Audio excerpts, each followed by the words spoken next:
ఈ liquor scam అనేటటువంటిది జరిగిందా లేదా అన్నటువంటిది మొదటి ప్రశ్న. దానికి నేను ఇచ్చినటువంటి సమాధానం, లిక్కర్ స్కామ్ గురించి నాకు తెలియదు. అది లిక్కర్ అనేటటువంటి విషయంలో ఎవరైతే ఇన్వాల్వ్ అయ్యారో వాళ్ళే దానికి సరి అయిన సమాధానం ఇవ్వగలరు. దీనికి నేను సరి అయిన సమాధానం నేను ఇవ్వలేను అన్నటువంటి విషయం చెప్పడం జరిగింది. మీరు నెంబర్ 2 స్థానంలో ఉండి మీకు తెలియదనడం కరెక్ట్ కాదేమో అన్నటువంటి ప్రశ్నకి నేను ఒక్కటే చెప్పాను. స్వయానా శ్రీ జగన్మోహన్ రెడ్డి గారే పార్టీలో ఎక్కడా కూడా నెంబర్ 2 స్థానం అన్నటువంటిది ఉండదు అనని పలుమార్లు ఆయన, నేను కూడా గతంలో ఎన్నోసార్లు ప్రాంతీయ పార్టీల్లో నెంబర్ 2 స్థానం అన్నటువంటిది ఉండదు, 1 నుంచి 100 దాకా అందరూ ఎవరు ఉండరు, 100 తర్వాతనే ఎవరైనా ఉంటారని పలుమార్లు చెప్పడం జరిగింది. కానీ ఈరోజు దానికి పూర్తి భిన్నంగా ఇప్పుడు ఉండేటటువంటి కోటరీ ఏదైతే ఉందో, అప్పుడు నేను పార్టీలో కొనసాగేటటువంటి సమయంలో నన్ను నెంబర్ 2గా యాక్సెప్ట్ చేయకుండా కూడా ఈరోజు పార్టీ వదిలి వెళ్ళిపోయిన తర్వాత, కేసులు చుట్టుముట్టిన తర్వాత, ఈరోజు అటు మీడియా మిత్రులు కానీ, ఇటు వైఎస్ఆర్సీపీలో ఉన్నటువంటి సోషల్ మీడియా కానీ నెంబర్ 2 అని అనేటటువంటి ప్రచారం చేస్తూ ఉంది. దీన్ని బట్టి మీరు అర్థం చేసుకోవచ్చు, కేసుల విషయంలో అయితే నేను నెంబర్ 2 అవుతాను, మిగతా ఏదైనా లాభాల విషయంలో గానైతే నేను 1 నుంచి 100 దాకా కూడా ఉండను. ఈ విషయం చాలా స్పష్టంగా తెలుస్తూ ఉంది. నేను ఒక్కటే చెప్పాను, ఏ రోజు కూడా అధికారంలోకి వచ్చేంత వరకు 2019 వరకు, అధికారంలోకి వచ్చిన తర్వాత 1 సంవత్సర కాలం పాటు నిజంగా నాకు జగన్మోహన్ రెడ్డి గారు నెంబర్ 2 స్థానం ఇచ్చారు. ఆయన హృదయంలో కూడా నాకు నెంబర్ 2 స్థానం ఇచ్చారు, దాంట్లో సందేహమే లేదు. కరెక్ట్గా అధికారం వచ్చిన తర్వాత మే 28 నుంచి ఇంచుమించుగా 2019 తర్వాత ఆయన మనసులో నుంచి నేను జారిపోతూ వచ్చాను. ఎందుకంటే ఈ పనికిమాలిన కోటరీ వల్లనే. ఆయనలో ఒక అభద్రతాభావం కల్పించి, నేనేదో గతంలో చంద్రబాబు నాయుడు గారు ఎలాగైతే ఎన్టీ రామారావు గారిని వెన్నుపోటు పొడిచారో, అలాగే నేను కూడా జగన్మోహన్ రెడ్డి గారిని వెన్నుపోటు పొడుస్తాను అన్నటువంటి ఒక అభద్రతాభావాన్ని ఆయనలో కల్పించి నన్ను 2020 నుంచి నన్ను పక్కకు నెడుతూ సైడ్ లైన్ చేస్తా రావడం జరిగింది. దాన్ని నా దురదృష్టం కొద్దీ జగన్మోహన్ రెడ్డి గారు కూడా దాన్ని నమ్మడం జరిగింది. ఇది సత్యం. నేను నమ్మినటువంటి ఆ వెంకటేశ్వర స్వామి సాక్షిగా చెప్తా ఉన్నాను, 2020 నుంచి నేను సైడ్ లైన్ కాబడ్డాను అన్నటువంటి విషయం. ఇదే విషయం నేను చెప్పడం జరిగింది. ఇక లిక్కర్ స్కామ్ జరిగిందా లేదా అన్నటువంటి విషయానికి వస్తే నేను ఒక్కటే చెప్పాను.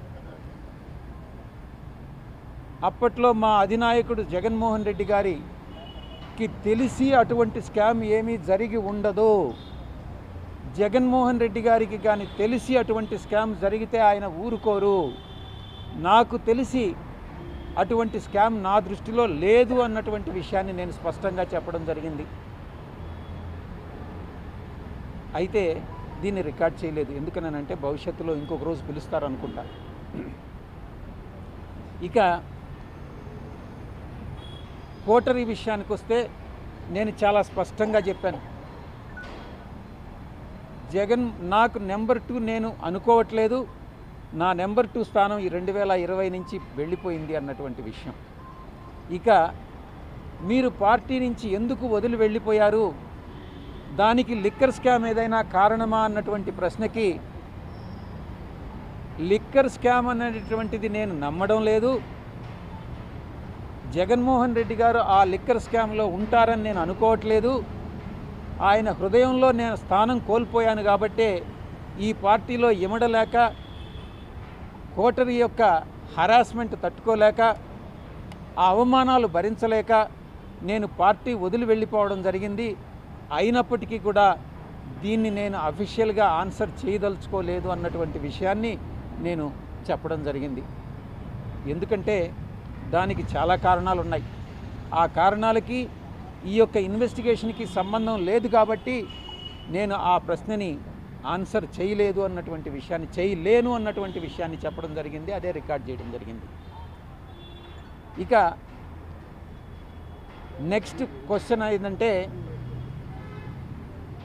నేనేదో కోట్ల రూపాయలు, వందల కోట్ల రూపాయలు ఆర్జించానన్నటువంటి కోటరీ అభియోగాలు ఈరోజు కూడా నేను పార్టీ వదిలి వెళ్ళిపోయిన తర్వాత జగన్మోహన్ రెడ్డి గారి సోషల్ మీడియా వాళ్ళ కోటరీ ఈరోజు కూడా సాయిరెడ్డి వందల కోట్లు దోచేశాడు, విశాఖపట్నంలో ఆ ఆస్తులన్నీ దోచేశాడు అని ఒక దుష్ప్రచారం చేస్తున్నారు. ఆ ప్రశ్నకు జవాబుగా నేను ఒక్కటే చెప్పా, నా యొక్క ఆస్తుల వివరాలన్నీ నేను మీకు ఇస్తున్నా, అదే రకంగా ఆస్తుల వివరాలన్నీ ఇచ్చా.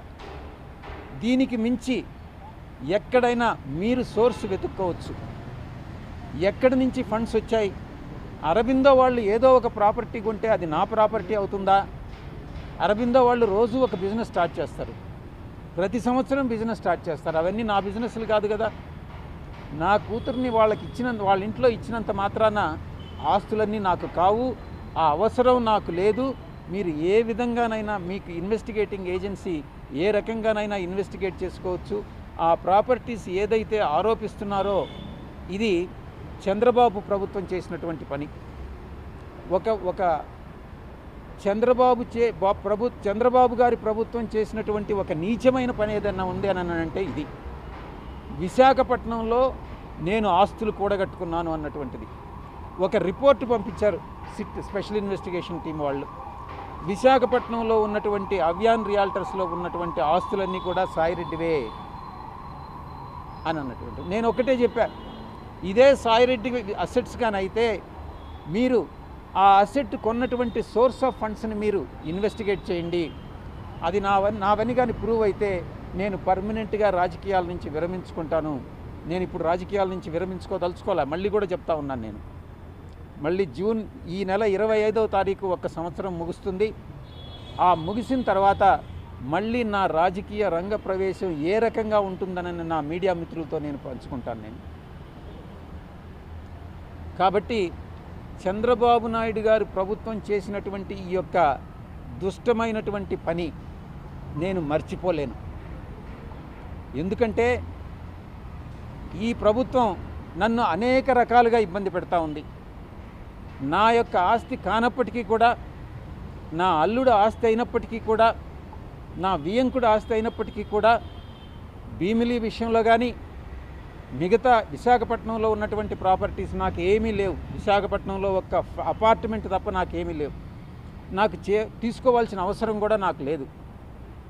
ఎందుకనంటే నాకున్నటువంటి ఒకే డాటర్ని నేను అరబిందోకి ఇచ్చాను. వాళ్ళకి లక్షల కోట్లు, వేల కోట్ల రూపాయలు ఉన్నాయి కాబట్టి అవసరం లేదు. నాకుండేటటువంటి కోరికంతా నేను రాజకీయాల్లోకి తిరిగి రంగప్రవేశం చేయాలి, తిరిగి ప్రజాసేవలో నేను పాల్గొనాలి. నాకు ఎవరైతే నా మీద దుష్ప్రచారం చేశారో వాళ్ళకి సరి అయినటువంటి బుద్ధి చెప్పాలి అన్నటువంటిదే నేను కోరుకుంటా ఉన్నా. నేను ఒక్కటే చెప్తా ఉన్నా, చంద్రబాబు నాయుడు గారి ప్రభుత్వం ఒక దుష్ట ప్రభుత్వం. ఎందుకంటే ఏమీ నాకు సంబంధం లేనటువంటి విషయాల్లో నన్ను ఒక అక్యూజ్డ్గా ఇరికించి, కాకినాడ సీపోర్ట్ విషయంలో కానీ, ఈ యొక్క విశాఖపట్నంలో సిట్ నా పైన ఇచ్చినటువంటి స్పెషల్ ఇన్వెస్టిగేషన్ టీం ఇచ్చినటువంటి రిపోర్ట్ కానీ, ఇవన్నీ కానీ కేర్ఫుల్గా కానీ పరిశీలించి చూస్తే చంద్రబాబు నాయుడు గారి ప్రభుత్వం పాల్పడుతున్నటువంటి కక్షపూరితమైనటువంటి చర్యలు, చంద్రబాబు నాయుడు గారి ప్రభుత్వం అన్యాయమైనటువంటి యాక్టివిటీస్ ఏదైతే ఉన్నాయో, చర్యలు ఏదైతే ఉన్నాయో, ఇవన్నీ చాలా స్పష్టంగా తెలుస్తూ ఉన్నాయి. నేను సాయిరెడ్డి అనేటటువంటి వ్యక్తి వెనక్కి జంకేవాడు కాదు. ఏది ఏమైనా కూడా పర్వాలేదు. నేను ఒక్కటే చెప్తా ఉన్నా, అధికారం అనేటటువంటిది శాశ్వతం కాదు. అప్పట్లో జగన్మోహన్ రెడ్డి గారు కూడా 2019లో అధికారంలోకి వచ్చినప్పుడు నేను 20-25 సంవత్సరాలు అధికారంలో ఉంటానని అనుకున్నారు. ఇప్పుడు చంద్రబాబు నాయుడు, లోకేష్ బాబు కూడా ఈరోజు మేము అధికారంలో 20 సంవత్సరాలు ఉంటాం అనుకుంటా ఉన్నారు. కానీ అధికారం అనేటటువంటిది ఎవరిని అట్టిపెట్టుకొని ఉండదు. ప్రజాభిమానం చూరగొన్నటువంటి వాళ్ళే అధికారంలో ఉంటారు. నేను ఇంకా కూడా చెప్తా ఉన్నాను, ఈ కోటరీ ఇలాగే కొనసాగితే జగన్మోహన్ రెడ్డి గారు అధికారంలోకి వచ్చే ప్రసక్తి లేదు. ఈ యొక్క కూటమి అలాగే కొనసాగితే జగన్మోహన్ రెడ్డి అధికారంలోకి వచ్చేటటువంటి ప్రసక్తి లేదు. ఒక రాజకీయమైనటువంటి ఒక స్ట్రాటజీ ఉండాలి. ఆ స్ట్రాటజీ ఏందనంటే కూటమిని విడగొట్టగలిగినప్పుడే జగన్మోహన్ రెడ్డి గారు తిరిగి అధికారంలోకి వచ్చేటటువంటి అవకాశం ఉంటుంది. ఆ స్ట్రాటజీ ఇచ్చేటటువంటి వాళ్ళు కానీ, అమలు చేసేటటువంటి వాళ్ళు కానీ ఈ యొక్క కోటరీలో లేరు. జగన్మోహన్ రెడ్డి గారి చుట్టూ ఉన్నటువంటి వాళ్ళందరూ కూడా ఆయన్ని మిస్గైడ్ చేస్తూ ఉన్నారనేటువంటి విషయం నేను తెలియజేస్తూ ఉన్నా. నేను ఒక్కటే ఆలోచిస్తూ ఉన్నా, మీరు కూడా కోటరీలో భాగస్వాములే కదా అని మీడియా మిత్రులు కూడా చాలాసార్లు ప్రశ్నించారు. నేను ఒకటే చెప్తా ఉన్నా, సంవత్సర రోజులుగా మీరు నమ్మినా నమ్మకున్నా, మీరు సెటైర్లు వేసినా నేను వ్యవసాయం చేసుకుంటానే ఉన్నాను. అప్పుడప్పుడు నేను గమ్ముగా ఉండలేను కాబట్టి నాకున్నటువంటి స్వల్పమైనటువంటి రాజకీయ పరిజ్ఞానంతో ఏదో ట్వీట్స్ పెట్టడం, ఏదో టెక్నికల్గాను అకాడమిక్గాను ట్వీట్స్ పెట్టడం చేస్తూ ఉన్నాను. అంతేగాని నేను జగన్మోహన్ రెడ్డి గారిని విమర్శించడమో లేకుంటే ఇంకొక రాజకీయ పార్టీని విమర్శించడమో నేను చేయలే. అయినప్పటికీ కూడా జగన్మోహన్ రెడ్డి గారే నన్ను విమర్శించారు. ఆయన నేను ప్రలోభాలకు లొంగానన్నారు. నేను అడుగుతా ఉన్నా, అదే ప్రలోభాలకు లొంగుంటే నేను ఈరోజు లక్షల కోట్లు ఆర్జించుండేవాడిని. నాకు అది నేను నమ్మినటువంటి ఆ వెంకటేశ్వర స్వామి సాక్షిగా చెప్తా ఉన్నా, ఎవరి దగ్గర విజయసాయిరెడ్డి డబ్బులు ఆశించి చేయి చాచలేదు, భవిష్యత్తులో అటువంటి చాచే అవకాశం లేదు అని నేను ఈ పత్రికాముఖంగా తెలియజేసుకుంటా ఉన్నా. జగన్మోహన్ రెడ్డి గారు ఈ స్టేట్మెంట్ విత్డ్రా చేసుకోవాలి. చంద్రబాబు నాయుడు గారు చేస్తున్నటువంటి ఈ హరాస్మెంట్ ఏదైతే ఉందో అది నిలపాలి. ఇవి రెండూ జరగాలంటే తిరిగి రాజకీయ రంగ ప్రవేశం చేయాలి. అది ఏ విధంగా అన్నటువంటిది నేను మీకు తెలియజేసుకుంటా. ఇక కోటరీ విషయానికి వస్తే, నేను వ్యవసాయదారుని. ఈరోజు వ్యవసాయం చేసేటప్పుడు యజమానికి పాలేరు ఉంటాడు. పాలేరు ఎడ్ల బండి తోలుతాడు, బండిలో ఎరువులు తోలుతాడు, అదే బండిలో పెస్టిసైడ్స్ తోలుతాడు, అదే బండిలో అదే ఎద్దులతో దుక్క దున్నిస్తాడు, అదే దాంతో హార్వెస్టింగ్ చేస్తారు. కానీ ఈ పాలేరులాగా నేను ఈ యొక్క 15 సంవత్సరాలుగా, అంటే 2009 నుంచి ఈ రోజు వరకు జగన్మోహన్ రెడ్డి గారికి ఒక పాలేరులాగా నేను పనిచేశా.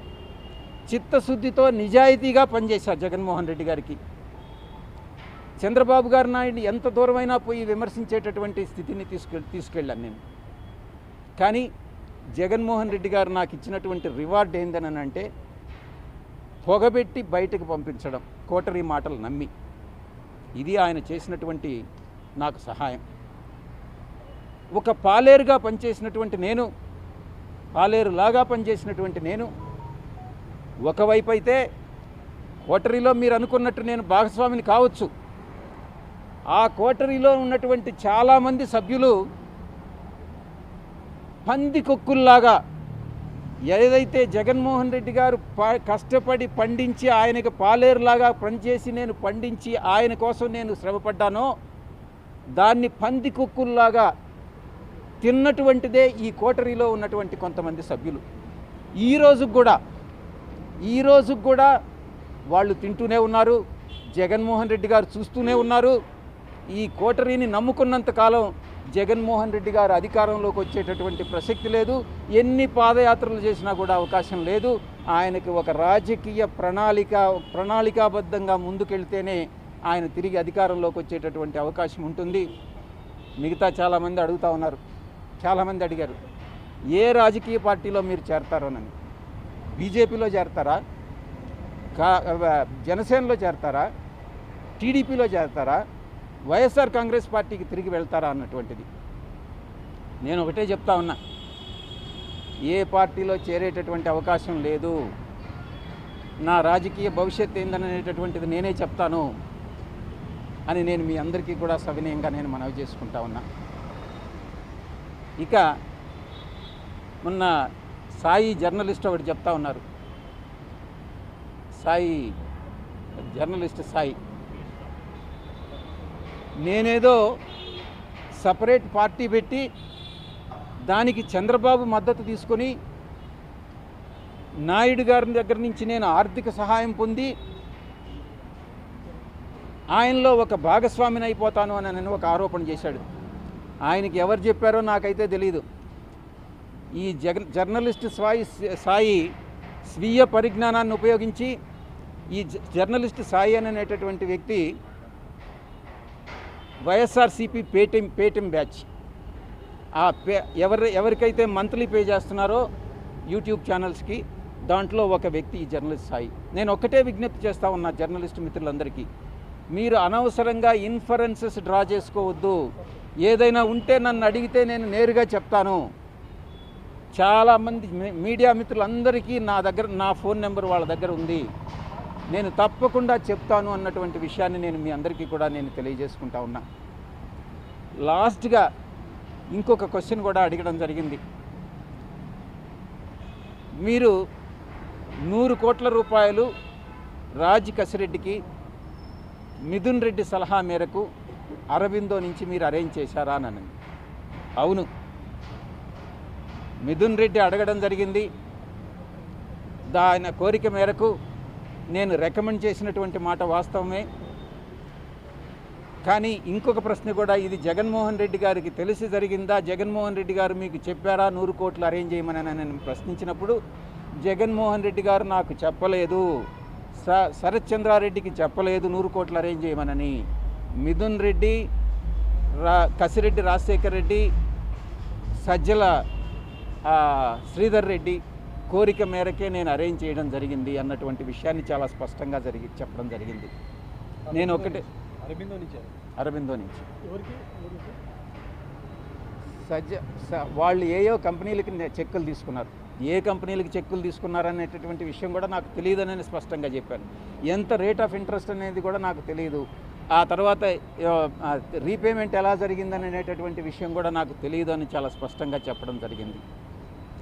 జగన్మోహన్ రెడ్డి గారికి నాకు తెలిసి ఈ లిక్కర్ స్కామ్తో కానీ అటువంటిది ఏదైనా జరిగి ఉంటే, లిక్కర్ స్కామ్ జరిగిందనేటువంటి విషయం నేను చెప్పలేను, అది రాజ్ కసిరెడ్డి ఒక్కడే చెప్పగలడు.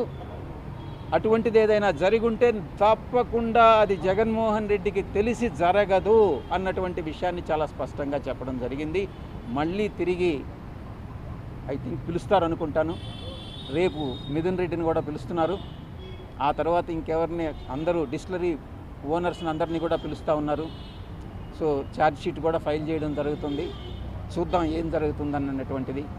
ఈ యొక్క కోటరీలో ఉన్నటువంటి పందికొక్కులు ఎవరైతే పార్టీ మీద పడి జగన్మోహన్ రెడ్డి గారి మీద పడి తింటూ ఉన్నారో, ఆయన్ని మిస్గైడ్ చేస్తూ ఉన్నారో, సోషల్ మీడియాలో ఏం జరుగుతుంది, ఏం పోస్టులు పెడుతున్నారన్నటువంటిది ఆయనకు తెలియదు. ఆయన తెలియకుండానే ఇవన్నీ కూడా జరుగుతూ ఉన్నాయి. అది ఆయన నివారించినంత వరకు పార్టీ అన్నటువంటిది ప్రజల్లోకి వెళ్ళేటటువంటి అవకాశం లేదు అన్నటువంటిది నేను స్పష్టంగా చెప్తా ఉన్నా. మీరు ఏదైనా ప్రశ్నలు ఉంటే ఒక్కొక్కరు అడగలేదు. 100 కోట్లు ఎక్కడెక్కడికి, అంటే ఎవరెవరి సమక్షంలో మీరు అరేంజ్ చేశారు? నేను రికమెండ్ చేసి అరేంజ్ చేయలే. మీరు సరిదిద్దుకోవాలి. రికమెండేషన్ వేరే, అరేంజ్ చేయడం వేరే.